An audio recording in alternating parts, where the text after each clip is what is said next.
Hello दोस्तों, कैसे हैं आप लोग। स्वागत है आप सभी का एक बार फिर से हमारे YouTube channel Pramod Prajapati math पर। तो बच्चों, इस साल अपना जो सेशन 2023-24 होने वाला है उसकी क्लासेज आपके आज से स्टार्ट हो गई है। आज यानी कि 15 मई से आपकी रेगुलर क्लासेज चलती रहेगी।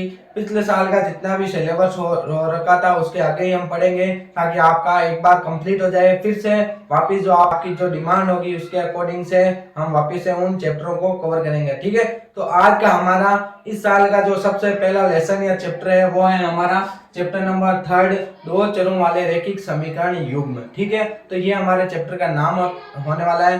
तो वीडियो में आगे बढ़ने से पहले आप अगर हमारे चैनल पर नए हो तो प्लीज इस चैनल को सब्सक्राइब कर लो, साथ ही साथ बेल आइकन को भी प्रेस कर लो। ठीक है, जिससे कि आपके आने वाले लेटेस्ट वीडियो की नोटिफिकेशन आपको मिलती रहे। तो चलो शुरू करते हैं। सबसे पहले देखो, हमारे टॉपिक का नाम है वो है दो चरों वाले रैखिक समीकरण युग्म। तो देखो, अपने पास में अपन ने पढ़ लिया था पहले अपनी जो एक्सरसाइज नंबर 1 थी उसके अंदर की चर राशियां क्या होती है और अचर राशियां क्या होती है। इनके बारे में आपको आई होप अच्छे से मालूम है कि चर राशियां कौन सी होती है और अचर राशियां कौन सी होती है। चर राशि अपने पास में हो गया x हो गया, y हो गया, z हो गया, a b c, ये सारी अपने पास में क्या होती है, चर राशियां होती है। और अचर राशियां जो अपने पास में नंबर होते हैं सारे, जो वास्तविक संख्याएं होती है, जैसे कि 1 2 3 4 5, ये सारी डेश अपने पास में क्या होती है, अचर राशियां होती है। अब इन दोनों जो चर राशियां होती है और अचर राशियां होती है, इनसे जो अपने पास में मिलकर एक जो कोई समीकरण होता है, जैसे ax1 plus by1 plus c equal to 0, ये अपने पास में क्या है, एक बीजीय व्यंजक है। इसको अपन क्या कहेंगे, जो अपने पास में रैखिक समीकरण युग्म है। रैखिक का मतलब जिसके चर की घात अपने पास में क्या हो, एक हो। चर की घात अगर अपने पास में एक है तो वो अपने पास में क्या हो जाएगा, एक रेखीय समीकरण युग्म हो जाएगा। अब जो अपने पास में a और b है, a b और c, ये तीनों अपने पास में क्या है, अचर है। ठीक है, इनका मान अपने पास में निश्चित रहेगा। और x1 और y1 ये अपने पास में दोनों क्या है, अपने पास में चर राशियां हैं। इनका जो मान है a b c के अकॉर्डिंग चेंज होता रहेगा। तो ये आपने पढ़ लिया था। ठीक है, अब इसके बारे में देखो, अगर इस एक्सरसाइज की बात की जाए तो एक्सरसाइज में देखो कुछ अपने पास में ये इस प्रकार के रैखिक समीकरण दिए हुए होंगे। ये आपने को भाषा के रूप में जो इन समीकरणों को दिया हुआ रहेगा उनको अपने को समझना है और इन समीकरणों को सोल्व करते हुए उसका आंसर लेकर आना है। ठीक है, बाद में वो मैं आपको बताऊंगा कि कौन कौन से तरीके, कौन कौन से मेथड इसके अंदर काम आएंगे। तो सबसे पहले देखो, अपन इसके निर्माण के लिए कुछ चीजें जानते हैं। तो मैं आपको एक उदाहरण से समझाता हूँ। हम मान लेते हैं एक मेले में गए। ठीक है, तो मेले में गए तो वहां पे ये चक्री होती है। ठीक है, ये अपने पास में झूला होता है। ठीक है, इस झूले पे लगभग सभी हम लोग झूले में होते हैं। तो इसमें इस प्रकार के बॉक्स बने होते हैं हमारे बैठने के लिए। ठीक है, तो ये अपने पास में झूला होता है। और इसी मेले में अपने पास में एक खेल चलता है जिसे बोलते हैं हुपला वाला खेल। तो इस खेल में क्या होती है, यहाँ पे कुछ चीजें अपने पास में टंगी हुई होती है और अपने पास में यहाँ पे बेंच पे गोल गोल वले रखी होती है। इन वलों को फेंका जाता है और जो वले जिस वस्तु में गिरती है वो हमारे को गिफ्ट में मिल जाती है या इनाम हमारे को मिलता है। ठीक है, तो इस खेल को खेला जाता है। तो मान लो आपके घर वालों ने आपको 20 रुपए दिए इस मेले में जाने के लिए। ठीक है, कितने रुपए दिए, 20 रुपए दिए। तो आपने क्या किया, जितनी बार ये खेल खेला, यानी कि इसको बोला जाता है हुपला। ठीक है, हुपला वाला खेल। और इसको बोला जाता है अपन चरखी या चरखी। ठीक है, तो ये अपने पास में चरखी वाला अपने पास में झूला होता है। तो जितनी बार आपने हुपला खेला, मान लो आपने x बार हुपला खेला और y आपने चरखी में झूले खाए, तो जितनी बार आपने हुपला खेला उससे आधी बार आपने क्या किया, चरखी में झूला खाया। तो x इक्वल टू 1/2y। ये अपना इक्वेशन कहाँ से आई है कि आपने जितनी बार हुपले का खेल खेला है उससे आधी बार आपने चरखी खाई है। अब हुपले का खेल खेलने के लिए आपको कितने रुपए लगेंगे, 4 रुपए। ठीक है, कितने रुपए लगेंगे, 4 रुपए। और चरखी खेलने के लिए आपको पास में ये झूला झूलने के लिए आपको 3 रुपए लगेंगे। ठीक है, कितने रुपए लगेंगे, 3।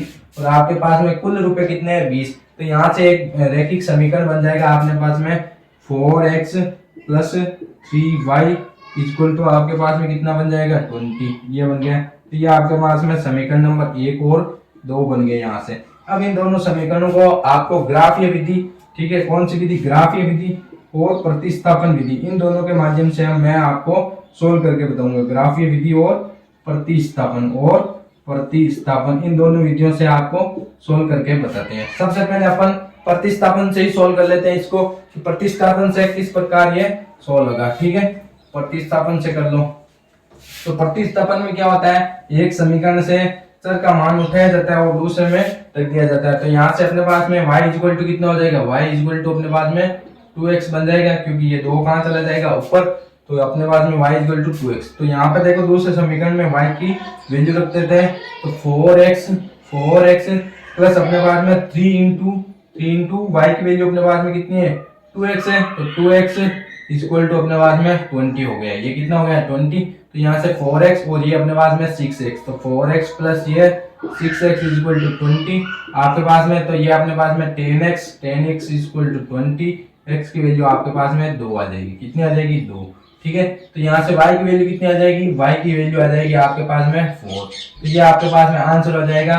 तो ये अपने पास में अपन ने इसको तो माना था हुबला, तो ये आपने हुबला कितनी बार खेला 2 बार, और चरखी में झूले कितनी बार खाए, या आपने चरखी में हुबला तो खेला आपने सॉरी कितनी 2 बार, और चरखी में झूले खाए 4 बार। अब इसी को अपन क्या करते हैं ग्राफ या विधि से सोल्व करते हैं। तो ग्राफ देखो, ये आपको यहाँ पे समीकरण बना देता हूँ, समीकरण 4x plus 3y equal to 20, और ये आपके पास में y इक्वल टू 2x, ये वाला तो है ही, ठीक है। अब आपको ग्राफ या विधि किस प्रकार सोल्व करेंगे, तो ग्राफ या विधि आई होप आपको 9th में अच्छे से पढ़ाई होगी, फिर भी मैं आपको बता देता हूँ कि यहाँ पे क्या करना है। यहाँ से ये वाला समीकरण है, उसके लिए एक सारणी का निर्माण करना है y इक्वल टू 2x, ठीक है। यहाँ पे आपके सारणी का निर्माण कर दो, तो x और यहाँ नीचे हो जाएगा y, और यहाँ पे 2 वैल्यू रख देंगे, ठीक है। तो ये आपके पास में एक इंडेक्स बन गया। अब यहाँ पे देखो y के x के स्थान पर अगर 0 रखोगे, तो यहाँ पे 0 रखोगे तो आंसर क्या आएगा, y की वैल्यू भी 0। यहाँ पे अगर 1 रखोगे तो y की वैल्यू कितनी आ जाएगी 2, यहाँ पे 1 और यहाँ पे 2। अब यहाँ से देखो, यहाँ से अपन x का वैल्यू यहाँ से निकाल लेते हैं, तो यहाँ से 4x equal to 20 minus 3y, और यहाँ पे x की वैल्यू कितनी हो जाएगी 20 माइनस 3y अपॉन 4। ये आपके पास में समीकरण बन गया तीसरा, या चौथा भी बोल सकते हो, ठीक है। अब यहाँ से इसके लिए भी एक इंडेक्स बना देते हैं, तो यहाँ से ये इंडेक्स बना दो, ठीक है। ये बन गया इंडेक्स, तो यहाँ पे x और यहाँ पे y, तो x की वैल्यू यहाँ पे अपने को y की वैल्यू रखनी है और एक का मान निकालना है। तो y अपने पास में अगर 0 रखोगे तो ये 0, यहाँ पे 20 अपॉन 4, तो ये 5, तो ये 0 और ये कितना आ जाएगा 5। अब यहाँ पे ऐसी वैल्यू रखनी है ताकि ये आपके पास में एक पूर्णांक संख्या या पूर्ण रूप में आ जाए, यानी कि यहाँ ऊपर या तो आप 8 बना दो या 12 बना दो, ताकि 4 का भाग पूरी चला जाए, पूरी तरह चला जाए, ठीक है। तो यहाँ पर अगर अपन y की वैल्यू कितनी रख दे 4, तो y की वैल्यू अगर 4 रखोगे आप, तो यहाँ से 12 और 20 माइनस कितने हो जाएंगे 8/2, तो ये अपने पास में कितना आ जाएगा, यहाँ से अपने 8/4, तो ये अपने पास में 2, ठीक है। तो y x की वैल्यू अपने पास में कितना आ जाएगी 2। तो ये अपने पास में दोनों क्या बन गए, अपने पास में 2 सारणियां बन गई। इन सारणियों की वजह से मदद से ही हम क्या है ग्राफ को सोल्व करेंगे और इसका आंसर लेके आएंगे, ठीक है। तो अब देखो, इसको ऊपर बना देता हूँ x और y, यहाँ पे अपने पास में ये बन जाएगा 0 0 और ये 1 2, ठीक है। अब बनाते हैं ग्राफ। तो ग्राफ कैसे बनाते हैं आपको पता है, एक होता है x निर्देशांक, ये यहाँ से अपना x निर्देशांक बन गया, और यहाँ से ऊपर से अपना y निर्देशांक, ये अपना y निर्देशांक थोड़ा सा तिरछा है, ठीक है। ये y निर्देशांक बन गया। तो ये तो हो गया अपना x, और ये हो गया क्या y, और ये हो गया 0। अब देखो x में अपने पास में हाईएस्ट वैल्यू कितनी है 2 है, यहाँ भी 2 है, तो 1 2 3 4, ये भी 5, और y में कितना है 5, तो 1 2 3 4, और ये भी कितना बन गया 5, ठीक है। तो यहाँ सबसे पहले ये वाला समीकरण रख देते हैं। ये कौन सा है, ये अपने पास में 2x इक्वल टू y, और ये अपने पास में 4x plus 3y equal to 20 वाला, ठीक है।